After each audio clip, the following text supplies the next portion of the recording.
engage in the measured yields of the, of course I'll come to that later. I'd like to mention that a complex software package developed by the Department of Atomic Energy has been used in device design and yield estimation, and there has been, of course, excellent agreement. The tests conducted during the May 11 to 13 have provided critical data for the validation of our capability in the design of nuclear weapons of different yields for different applications and of course for different delivery systems. These tests have also significantly enhanced our capability in computer simulation of new designs and has taken us to the stage of possible subcritical experiments in the future, if of course we consider them necessary. We were refused a supercomputer some time back. Today, country makes a supercomputer. We were refused technology for our space program of a cryogenic engine. Today, we are making the cryogenic engine. It will come next few years' time.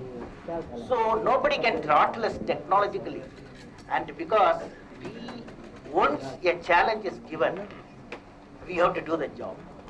Okay? Do you understand? Once a challenge is given, and we will get it done. If I can add, you know, from more than 20 odd years, there have been technology controlled regimes. And technology controlled regimes, of course, slow you down to some extent. But at the same time, that increase your self-reliance. That is what has happened in this case. And our nuclear program at this point of time is almost 100% self-reliant. May I begin, please? Yes. And the technology to convert these ideas into reality. Some of these ideas could be tested out in this series, and we are very pleased that all of them have worked and worked very well. We have collected voluminous data, seismic as well as by other methods.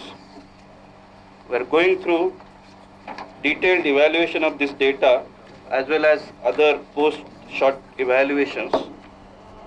And according to me, these tests have validated our understanding of the phenomenologies involved and would strengthen our analytical as well as experimental simulation capability further. And that's all I have to say. Thank you.